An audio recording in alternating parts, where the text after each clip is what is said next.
Hello everyone and welcome to another video. When it comes to the subject of canon in Doctor Who, fans tend to have very strong opinions. Some will count everything from comics to audios and even to the most obscure and niche in-character appearances as canon, whilst others will count only the main TV show as canon.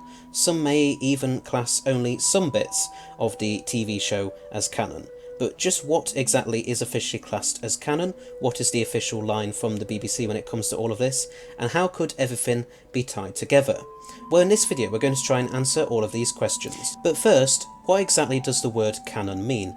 And yes, I am going to be saying that word an awful lot in this video.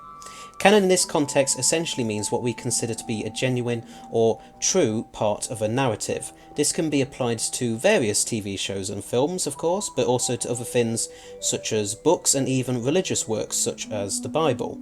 In Doctor Who's case, it means what we consider to be part of the show's overall narrative or history. The official line from the BBC is that fans can pretty much decide for themselves what is or isn't canon. So unlike other sci-fi franchises such as Star Trek or Star Wars, which both have very strict rules on what is or isn't canon, Doctor Who's canon is very much just a matter of opinion. So there is no right or wrong when it comes to what should be classed as part of Doctor Who's canon. Fans can believe whatever they want to believe. But if we were to get more into the nitty-gritty of all of this and tie everything together, just what could we consider as canon? How could all the various audios, books, comics, etc. fit together? Well, let's start from the beginning. Obviously the main TV show is considered canonical, as if it wasn't, then nothing could be canon now, could it? Additionally, we can say for certain that the various minisodes that have been released over the years are canonical as well, as they often tie into various episodes of the main show, with some even acting as prequels or sequels to them, as well as all the main spin-offs such as Torchwood, the Sarah Jane Adventures, and the greatest of them all, K9 and Company.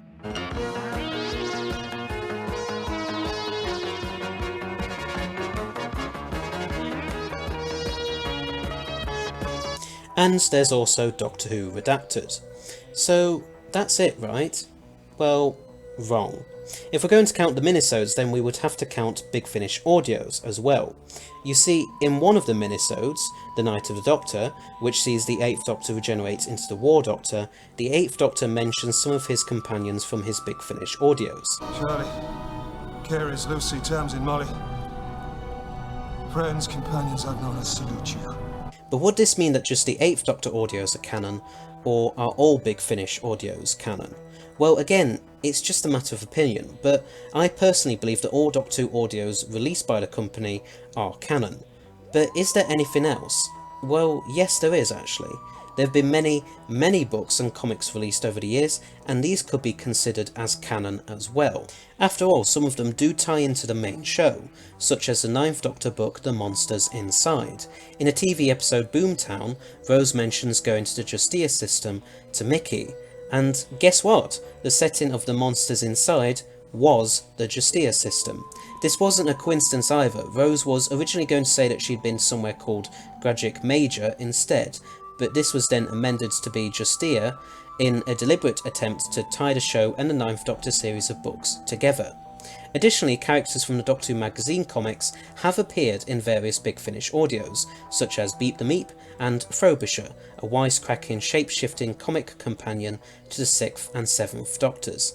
If we're going to count all Big Finish audios as canon, then the audios these characters have been in would also have to be counted as well, which would then potentially make the comics they first appeared in canon as well, of course. But again, it's all just a matter of opinion, and there is no right or wrong approach to all of this, like I said earlier. I personally also class pretty much all the books and comics as canonical. And yes, even the comics with the Cybermen on skis, and Quarks fighting giant killer wasps. There's also short stories, webcasts, comic spoofs made for charities, and of course, the greatest Doctor Who story of all time, Dimensions in Time. Madam, what year is this? 2013! But where would all of these fit in? Could these also be considered as canon? Well, personally, I think it really just depends on which ones you're actually talking about. One of the webcasts, for example, Scream of the Shouker, has an alternate Ninth Doctor voiced by Richard E. Grant, with Grant's Doctor originally supposed to be the official Ninth Doctor, before the show came back with Christopher Eccleston in 2005. And a charitable comic spoof, The Curse of Fatal Death, features several different alternate Doctors, including another one played by Richard E. Grant. It's almost like he's trying to beat David Tennant's record of playing the most amount of Doctors. But anyway, these probably aren't canon, or at least don't take part in the main Whoniverse. Doctor Who does have a multiverse, so these could easily take place in alternate universes instead. But that's just my opinion, of course. As I keep saying, it's really just a matter of opinion, and that pretty much sums up the whole question of what is or isn't canon overall. We can't say for certain what exactly is canonical, as it really does just depend on what every fan thinks. The BBC, as I said earlier, doesn't take an official stance on the issue, so we'll probably never get a definitive answer.